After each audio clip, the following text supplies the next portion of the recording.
사사기 19장입니다.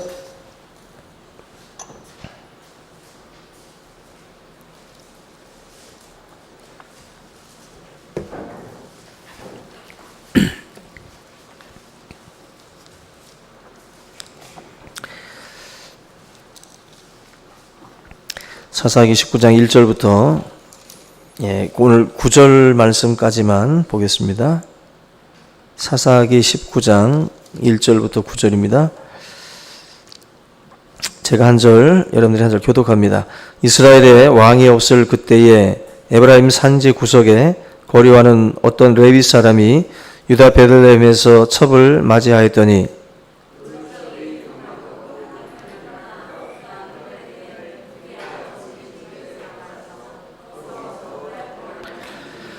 그의 남편이 그 여자에게 다정하게 말하고 그를 데려오고자 하여 하인 한 사람과 나귀 2마리를 데리고 그에게로 가매 여자가 그를 인도하여 아버지의 집에 들어가니 그 여자의 아버지가 그를 보고 기뻐하니라.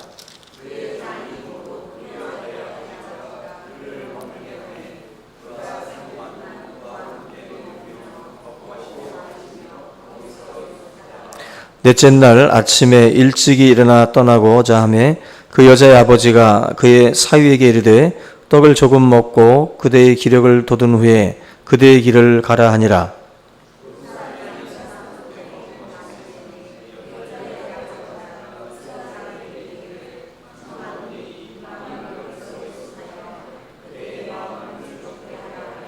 그 사람이 일어나서 가고자 하되 그의 장인의 간청으로 거기서 다시 유숙하더니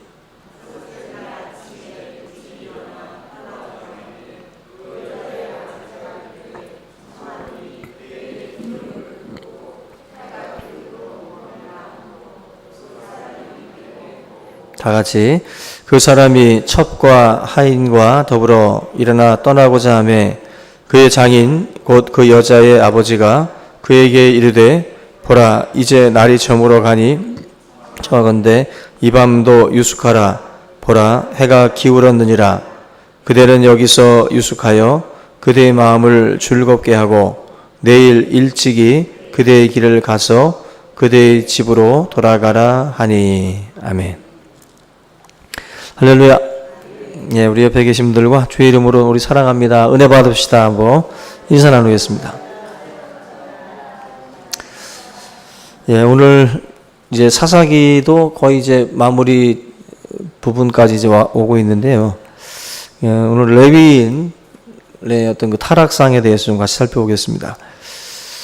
요즘에는 이제 뭐 기독교하고 불교가 아주 경쟁이라도 하듯이 지금 국민들한테 실망감을 지금 뭐 안겨주고 있는데, 뭐 기독교계에서도 이재룡 목사의 또 성추행 사건이라든지 계속해서 이제 연일 뭐 신문으로는 계속 보도가 되고 있고요. 또 불교 같은 경우도 지금 조계종 안에서 일어난 뭐 성추행, 뭐 아니면 성적인 문제라든지 또 도박, 술 뭐 이런 문제로다가 지금 뭐 시끌시끌합니다.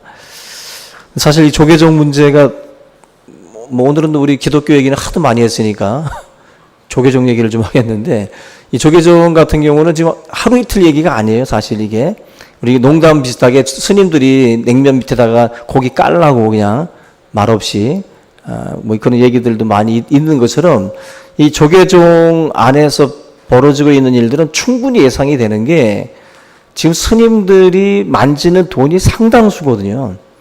절마다 뭐 통행세부터 해서 어마어마한 납골당 뭐 여러 가지 이런 것들 시설들을 통해서 만지는 돈들이 상상을 초월합니다. 상상을. 이 조계종 같은 경우는 더더군다나 2013년에도 대한불교 조계종 주직급 승려들이 그 종단의 그 연수 시설에서 밤새껏 술판을 벌렸어요.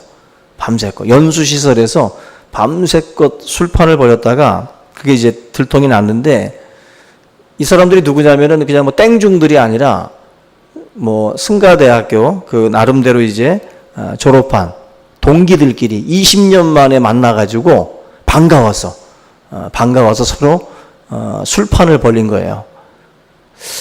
한마디로 뭐 상상할 수 없는 일인데 20년 동안 도 닦다가 만났는데 술판 벌린 거죠.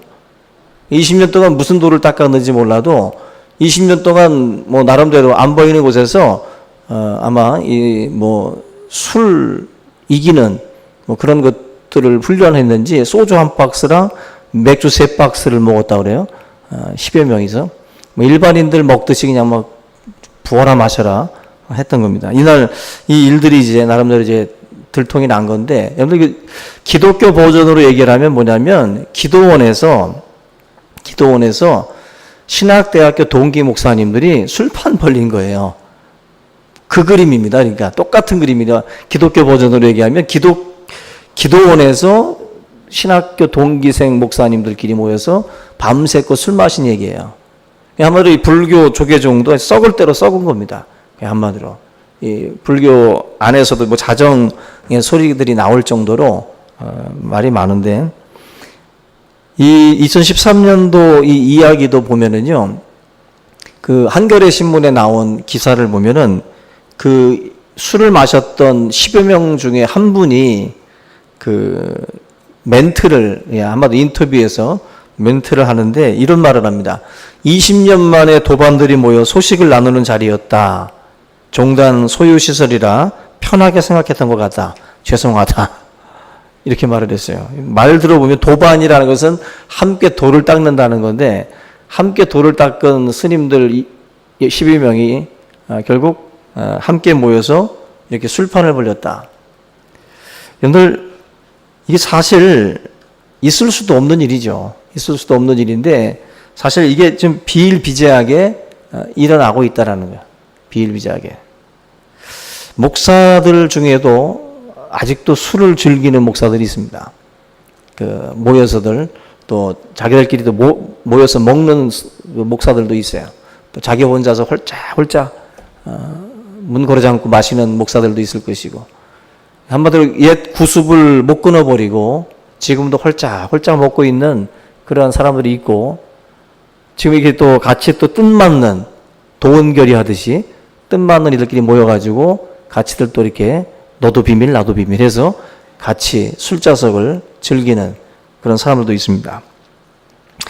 지금 여러분들 뭐 스님들이 고급 승용차 타고 고기 먹고 룸사롱 다닌다, 이 말들 많거든요. 근데 이번에 이제 PD 수첩에서 큰 스님에게 묻습니다라는 그 방송을 해서 지금 조계종단 안에서는 지금 난리가 났습니다. 난리가 났는데 뭐 PD 수첩을 고발하고 MBC 고발하면서 지금 뭐 계속 맞불 작전을 피고 있는데, 거기 보면은 조계종 총무원장 설정 스님이라고 하는 분이 있는데, 이분에게 있는 그 자녀가 하나가 있는데, 그 자녀에 대한 그 문제입니다. 그 자녀가 이 설정 스님의 딸이다, 아니다, 이 문제 때문에 시끌시끌한데, 보니까 인터뷰를 땄어요. 뭐 미국에 있는 그 김모라고 하는 여인의 인터뷰를 통해 가지고 자기가 낳은 30년 전에 자기가 낳은, 그러니까 한마디로 당시에 그 뭐라 할까요? 그 스님들 중에 이제 그 뭐 사찰 안에 기거하면서 있는 그런, 한마디로 이제 완전히 제거하지 않은 그런 뭐 스님들 중에 한 사람에게 이제 성폭행을 당한 거죠. 그 속에서 이제 낳은 그 딸인데, 그 딸을 이제 설정 스님에게 위탁을 했다, 그렇게 말을 하고 있어요. 근데 MBC PD수첩에서는 이제 숨겨놓았던 딸이다, 숨겨놓았던 설정 스님의 딸이다라고 이제 하고 있는데, 가장 간단한 방법은 유전자 감식하면 나오는 거예요. 그냥 뭐 복잡하게 미국 가서 인터뷰 따고 한 달 동안 그 방송 나가는 동안에도 그 딸이 한국에 있었다고 그러는데, 그 얼마든지 그 유전자 감식 그 검사를 통해서 얘기하면 그냥 깨끗하게 해결될 문제인데, 굳이 미국에 있는 그 여자 인터뷰 녹취록 따고 굳이 그런 어떤 영상을 통해 가지고 그렇게 아니다라는 식으로만 얘기해봤자 오히려 더 의심이 가잖아요. 그렇게 말해서 누가 설득이 돼요? 그냥 깨끗하게 유전자 검사를 해버리면 되는 건데, 그걸 굳이 안 하고 있어요. 무조건 아니다라고만 잡아떼고 있는데, 뭔가 문제가 큰 거죠. 문제가 큰 거예요. MBC에서는 분명히 이 설정 스님의 딸로 보고 있는 거예요. 또 한 가지는 재미난 것 중에 천년고찰 불국사에서 벌어지는 그 일입니다.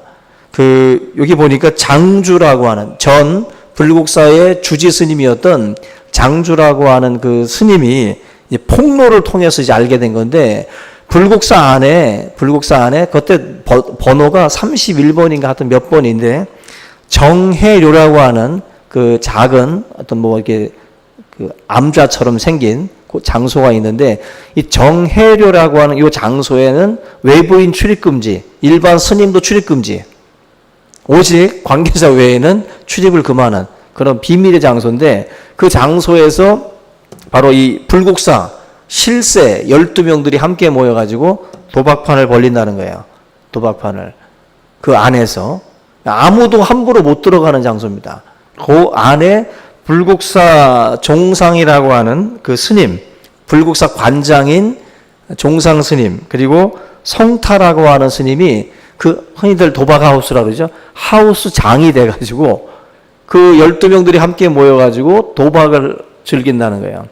여기서 내가 놀란 게 뭐냐면은 장주라고 하는 스님이 월 5천만 원을 받으면서도 돈을 모으지 못했던 이유가 바로 이 도박 때문이었다라고 말을 해요. 도박. 여러분들, 지금 우리가 상상할 수 없는 일들이 사실은 이 불교계 안에서도 그렇게 벌어지고 있어요. 불국사라고 하는 정말 상징적인 장소 아닙니까? 근데 그 상징적인 장소에서 그 불교계의 실세들이 그 자리에 모여가지고 그게 큰 돈들을 쓴다는 거예요. 룸사롱을 다니고 수백만 원을 쓰는데 현찰로 쓰는 것만 수백이고 카드로는 또 더 많은 것들을 또 쓰고 있어요. 많은 어떤 그런 그 돈들이 그러한 도박과 향락에 지금 쓰여지게 돼서 결국 불교계 안에서도 사실은 이게 공공연한 뭐 비밀이었는데 사실 이 PD 수첩을 통해서 이제 더 확 드러난 거죠. 근데 사실 이게 지금 뭐 불교계만의 문제가 아니라 기독교계 안에서도 분명히 벌어지고 있다. 그래서 뭐 제가 지금 뭐 불교 얘기만 해서 불교만 욕하는 게 아니라 우리도 하도 많아서 이제 좀 조계종 좀 건드린 것 뿐이고, 우리나 조계종이나 할 것 없이 종교적으로도 많은 타락의 이야기들이 너무 많아요. 그래서 이런 얘기를 목사인 저도 뭐 기독교 신문부터 해서 막 이것저것 듣다 보면 상처를 받아. 목회자들도 야, 이거 진짜 이거 뭐랄까요? 나름대로 종교계에서 믿었던 어른들, 좀 뭐 설교집도 사서 읽어보고 뭐 이랬던 분들 가운데 이렇게 실망스러운 모습들을 가끔씩 뻥뻥 터뜨려주면 억장이 무너집니다. 예전에 가장 충격적인 것 중에 하나도 뭐 곽선희 목사, 이분도 뭐 우리 한국교회에서는 설교하면 대가잖아요. 곽선희 목사님도.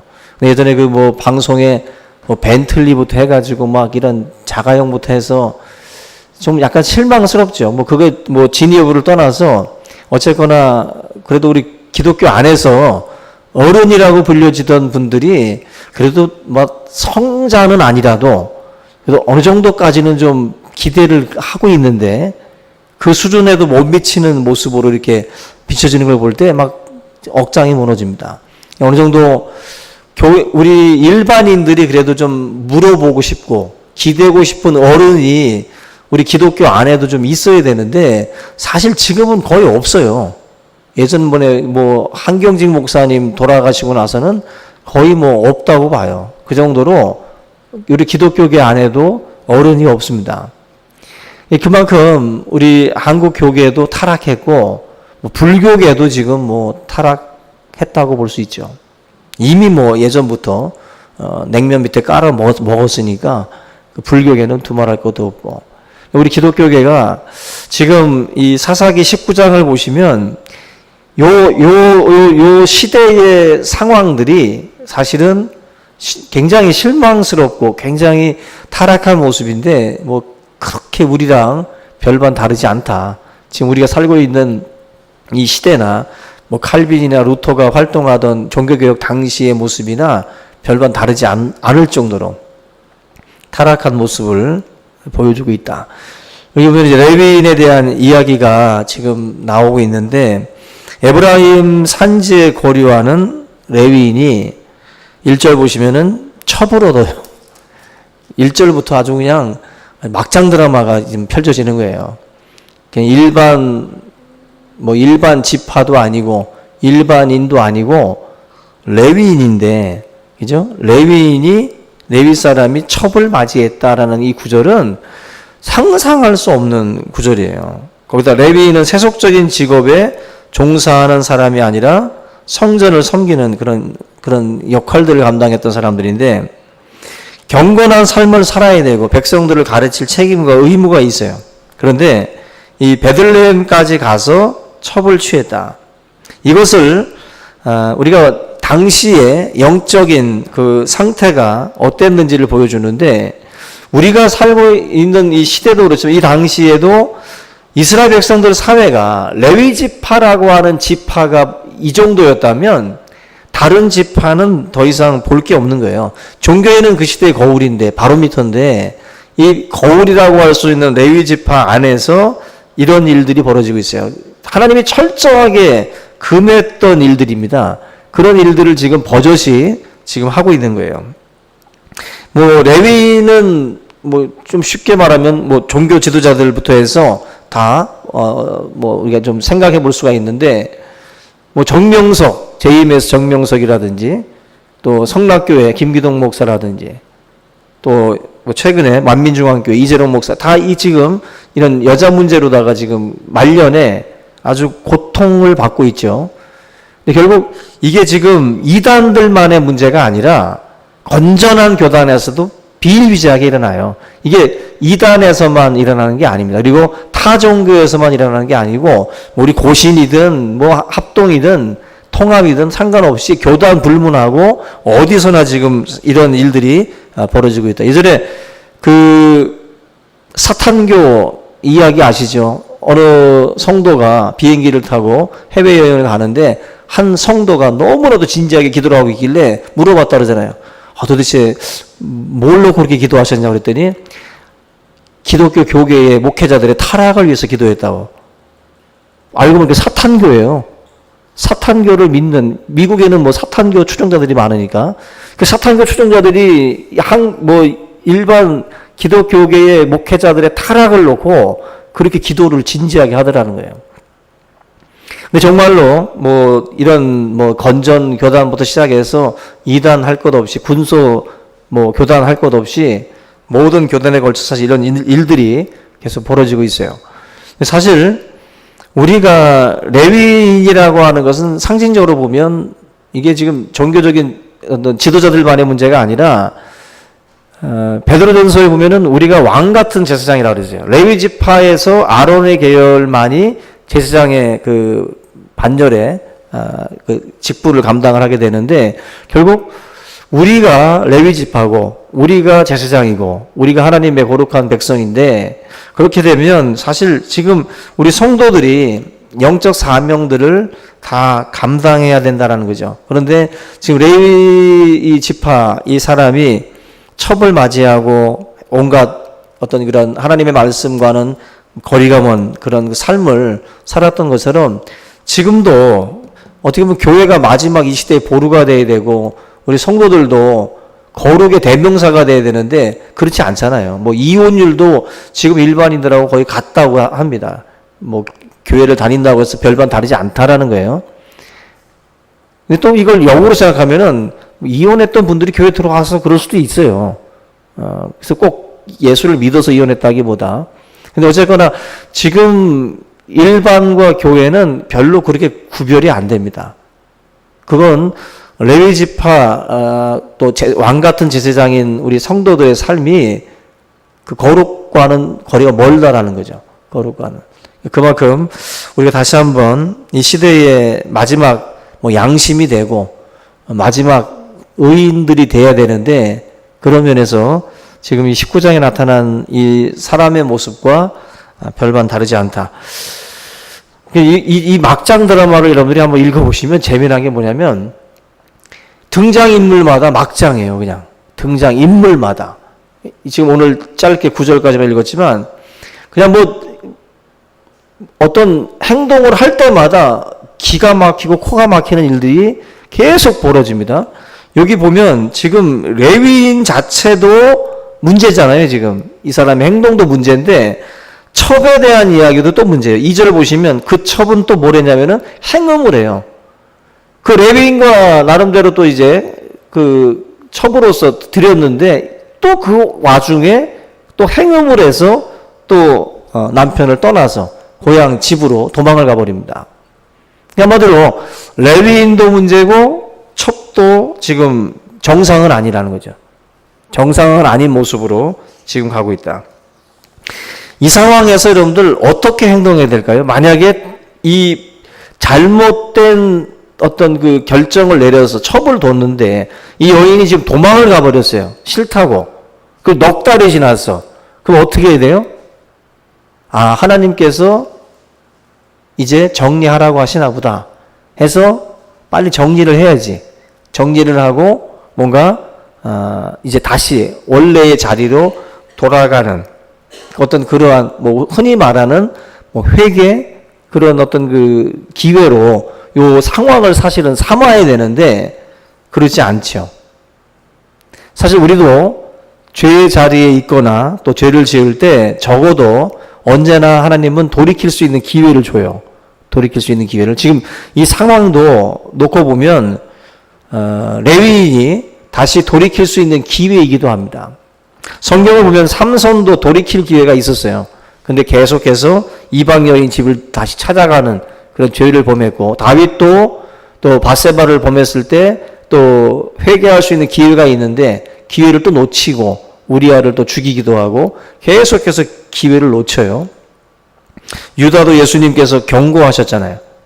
그 경고했을 때 돌이키면 되는데 그 기회를 또 놓칩니다. 마찬가지로 지금 이 레위인 같은 경우도 기회거든요. 사실은 하나님의 뜻을 다시 한번 생각해보는 시간으로 삼을 수 있는데 누구나 실수합니다. 근데 문제는 이 다음이에요. 실수하고 난 그 다음인데 레위 사람 같은 경우는 지금 양심이 지금 그 마음을 뭔가 이렇게 찌를 때 돌이켜야 되는데 돌이키질 지금 않고 있어요.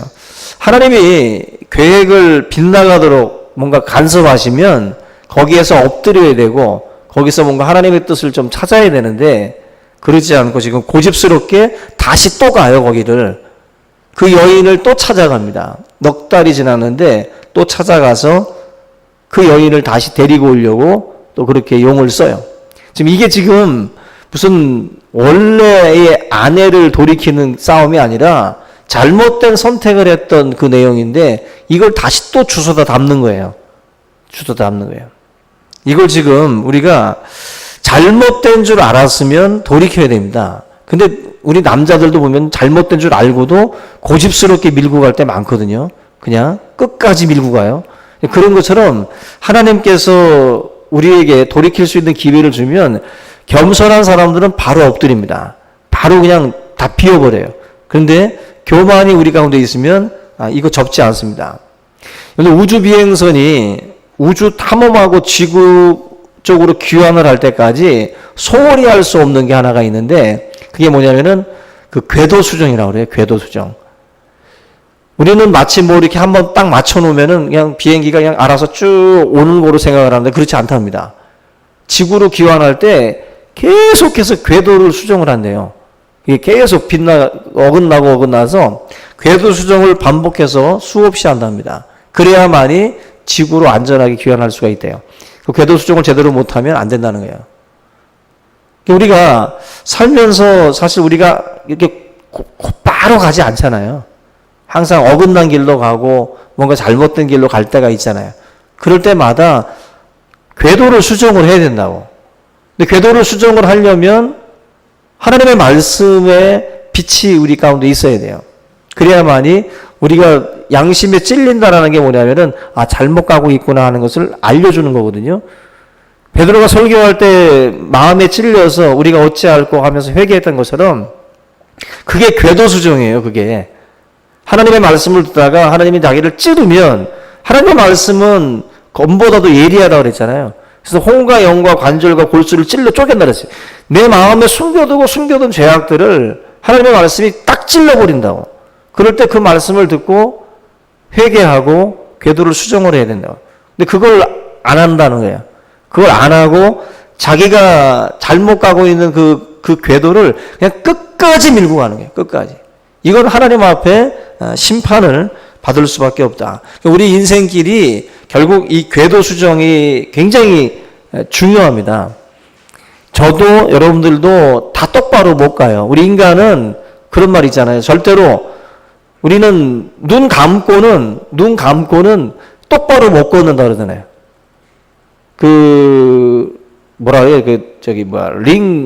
마치 윤형 방황이라고 해가지고 인간은 눈을 가려놓으면은 새도 그렇고 눈을 가려놓으면은 다들 원형을 그린대요. 원형을.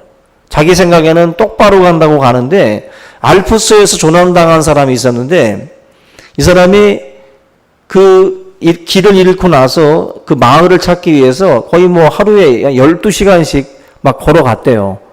12시간씩 거의 한 며칠을 걸었는데 나중에 구조를 하고 나서 보니까 길 잃은 지역에서 6km 반경 안에서 계속 돌았대요. 계속. 인간은요, 길을 잃어버리면은 계속 빙글빙글 돕니다. 다시 말하면 눈을 가려놓으면 원형을 그려서 제자리 걸음을 계속 시킨다는 거예요. 우리가 이걸 좀 영적으로 좀 보면 이것 윤형 방황이라고 그러는데 이 윤형 방황을 깰 수 있는 방법이 두 가지가 있대요. 만약에 여러분들이 혹시라도 눈을 잃었거나 깜깜할 때 인간의 본능은 원형을 그리게 돼 있는데 이걸 깰 수 있는 방법이 뭐냐면 첫 번째는 그냥 성큼성큼 걸으래요. 눈치 봐가면서 걷지 말고 그냥 성큼성큼 걸어가면 곧바로 갈 수 있답니다. 두 번째는 뭐냐면은 30걸음을 걷고 잠깐 서서 멈췄다가 다시 또 30걸음 걷고 그런 식으로 걸으면 직진할 수 있대요. 정말 아까운 비밀을 제가 알려드린 겁니다. 길 잃고 방황할 때 그렇게 가시면 되는데요. 보세요. 30걸음 걷다가 잠시 멈추고 생각하고 다시 심호흡하고 30걸음 걸으면 직선으로 걸어간다는 거예요. 우리 영적으로 방황할 때 눈을 마치 가릴 때 우리가 이게 제자리 걸음 도는 것처럼 길을 찾지 못하는 것처럼 우리의 삶에 말씀은 내 길의 빛이요. 그죠? 내 인생의 길에 등불이라고 했어요. 주의 말씀이 내 발의 등이고 내 길의 빛이기 때문에 말씀의 빛 가운데 있지 아니하면 저나 여러분들은 계속 방황하게 돼 있어요. 지금 레위 사람이 지금 그 첩을 찾아서 넉 달 동안 가 있던 그 아버지 집에 또 찾아가는 걸 보세요. 이 사람의 판단과 이 사람의 어떤 선택은 지금 잘못된 거거든요, 지금. 이 잘못된 것을 알았으면 가지도 말고, 그죠? 다시 찾지도 말아야 되는 거거든요. 근데 지금 이 레위 사람에게는 뭐가 없냐면은 말씀이 없어요. 말씀이. 하나님의 말씀을 잃었기 때문에 지금 이 레위인은 철저하게 지금 잘못된 선택을 하면서 지금 가고 있는 겁니다. 근데 말씀이 있으면 빛이 있는 거기 때문에 이 사람은 바른 길로 갈 수가 있는 거예요. 바른 길로. 바른 선택을 하면서 갈 수가 있다. 잠언 14장 12절에 보시면 어떤 길은 사람이 보기에 바르나 필경은 사망의 길이니라. 우리가 볼 때는 바르게 보여도요, 그 사망의 길인데 이걸 누가 알 수 있냐면은 말씀 안에 있을 때 깨달을 수 있어요. 근데 말씀 안에 없으면 그냥 자기 눈에 보기에 좋은 대로 마치 롯이 너무나도 좋은 땅처럼 보이니까 그 소돔 땅을 선택하고 걸어갔던 것처럼 우리가 볼 때는 이 길이 바르게 보여도 말씀의 빛 가운데 있지 않으면 우리는 잘못된 선택을 하게 돼 있습니다. 반드시. 우리가 오늘 이 말씀들을 통해서 궤도가 잘못됐으면, 여러분들의 인생의 그 길이 지금 잘못 정해져 있다면 하루라도 빨리 그걸 돌이켜야 돼요. 빨리 바꿔야 된다고. 자꾸 가지 말고 빨리 멈춰야 됩니다. 멈춰 서서 주의 십자가를 바라보고 주의 말씀을 통해서 다시 걸음을 걸어야 돼요. 그러지 않으면 계속 방황합니다. 이스라엘 백성들이 40년 동안 뺑글뺑글 도는 거예요. 그 가나안 땅을. 거의 뭐 사흘길이 되잖아요. 원래는 거의 사흘이면 갈 수 있는 거리인데 이 백성들이 하나님의 말씀을 떠나서 방황하니까 뺑글뺑글 도는 겁니다. 뺑글뺑글. 저와 여러분들이 뱅글뱅글 돌지 않길 바랍니다. 뱅글뱅글 돌지 말고 하나님의 말씀의 빛 가운데에서 그대로 믿음 안에서 주님 오시는 그날까지 천국을 향해서 우리가 진리의 길을 걸어갈 수 있기를 주님의 이름으로 축원합니다. 오늘 이 말씀을 우리 함께 붙들고요. 우리 한번 통성으로 기도하는데 혹시라도 여러분들 가운데 잘못된 선택이나 잘못된 길을 걸어가고 있다면 하나님의 말씀의 빛 가운데서 바르게 판단하고 그 궤도를 수정하고 올바른 길로 걸어갈 수 있는 그러한 지혜와 힘을 허락해달라고 기도할 수 있기 바랍니다. 우리 한번 통성으로 기도하겠습니다. 살아계신 하나님 아버지, 은혜와 사랑을 감사를 드립니다. 우리가 부족하고 연약하여 하나님 아버지 우리가 알 수 없는 길을 걸어가고 어둠의 길을 걸어가고 아버지 빛 가운데 거하지 못하고 우리가 방황하는 그 삶을 살아갈 때가 너무나도 많습니다.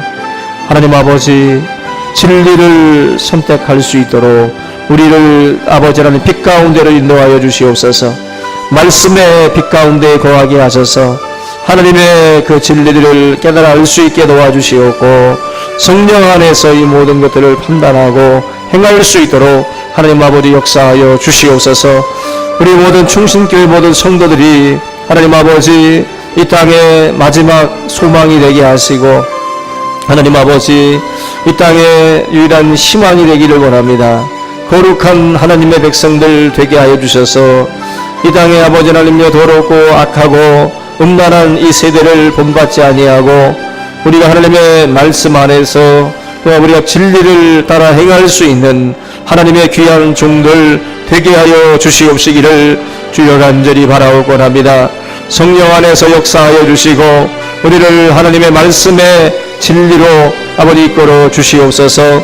살아계신 하나님 아버지, 이 세대에 참으로 하나님 아버지 많은 종교인들의 타락을 바라보며 또 많은 아버지 일반 백성들이 또 실망하고 또 하나님 아버지 이 종교에 대한 회의를 또한 하는 가운데 있습니다. 우리 기독교계도 하나님 아버지 모든 타락과 이 부정함 속에서 자유할 수 없음을 고백하오니 하나님 아버지 용서하여 주시고 우리 한국 기독교가 더욱더 하나님 거룩해질 수 있도록 인도하여 주시고 우리 먼저 하나님 왕같은 또 제사장으로 부름받은 우리들이 먼저 하나님 말씀과 기도로 더욱더 거룩한 삶을 살아갈 수 있게 하시고 우리의 아버지 순결함과 또 우리의 정직함을 빼앗기지 않게 하시고 이 세대를 따라 행하지 않고 끝까지 하나님 그 말씀의 진리 가운데에 거할 수 있도록 주여 인도하여 주시옵시기를 간절히 바라고 권합니다. 진리를 거스르지 않게 하시고 항상 하나님 말씀 안에 설 수 있도록 인도하여 주시옵소서. 살아계신 하나님 아버지, 우리 중심교회에 속한 모든 성도들의 가정과 또 저들의 삶 가운데에 함께하여 주셔서 주의 가정들이 이 음란한 세대를 본받지 않게 하시고 항상 하나님 주님께서 허락하신 가정을 소중히 여기며 아버지 하나님 가정 안에 하나님의 말씀이 서게 하시고 하나님의 진리가 설 수 있도록 주여 인도하여 주시옵소서. 세상 속에서 하나님 아버지 우리가 또한 아버지를 취하고 또 거절해야 할 것들을 분별하며 하나님 우리가 참으로 진리 가운데에서 행하는 자가 될 수 있도록 역사하여 주시기를 원합니다. 오늘 이 자리에 함께한 우리 모든 성도들의 삶 가운데에 하나님의 축복이 함께하기를 원합니다. 주의 가정마다 하나님 아버지 참으로 거룩함이 함께할 수 있게 하시고 기쁨과 감사와 아버지 찬송이 넘칠 수 있도록 주여 인도하여 주시옵소서. 아버지 하나님, 진리로 하나님의 말씀을 또한 아버지 하나님께서 우리 가운데 허락하여 주셨사오니 이 모든 말씀의 빛 가운데에서 바르게 행할 수 있게 하시고 하나님 주님이 기뻐하시는 그 일들을 선택하고 판단하며 걸어갈 수 있도록 도와주시옵소서. 주여 믿습니다. 역사하여 주시옵소서. 하나님 아버지 감사합니다. 이 세대가 참으로 악하고 음란한 세대임을 우리가 또한 알게 하시고 우리가 먼저 영적으로 무장할 수 있도록 인도하여 주시옵소서. 세상의 풍조를 따라 행하지 않기를 원합니다. 세상의 구습을 따라 행하지 않게 하시고 언제나 하나님의 말씀의 빛 가운데에서 또 우리의 삶을 또 우리가 또한 거룩하게 지켜갈 수 있도록 인도하여 주시옵소서. 성도들의 가정을 지켜주시기를 원합니다. 성도들의 가정마다 하나님이 주시는 그 귀한 선물로 아버지 하나님께서 허락하신 아내와 또 자녀와 그 모든 또 아버지 그 가정 속에서 행복에 깃들 수 있도록 인도하여 주시옵소서. 그릇된 또 선택을 하고 걸어가는 이가 있다면 또 하나님 아버지 그들로 하여금 말씀의 빛 가운데서 깨닫게 하시고 돌이킬 수 있는 마음들을 허락하여 주시옵소서. 주의 말씀에 순종하고 그 모든 죄의 길에서 또 돌이킬 때에 또 주님께서 또한 함께 하시고 또 귀한 은혜로 역사하여 주실 줄로 믿습니다. 살아계신 아버지 하나님, 참으로 악한 이 세대에 참으로 하나님 본이 되지 못하는 우리 기독교의 모습들을 바라보며 우리 충신교회 모든 속한 우리 지체들이 먼저 자신의 그 자리에서 그 거룩함을 지킬 수 있게 도와주시옵고 세상의 빛과 소금으로서 그 귀한 역할들을 감당할 수 있도록 인도하여 주시옵소서. 감사하고 예수님의 이름으로 기도하옵나이다. 아멘.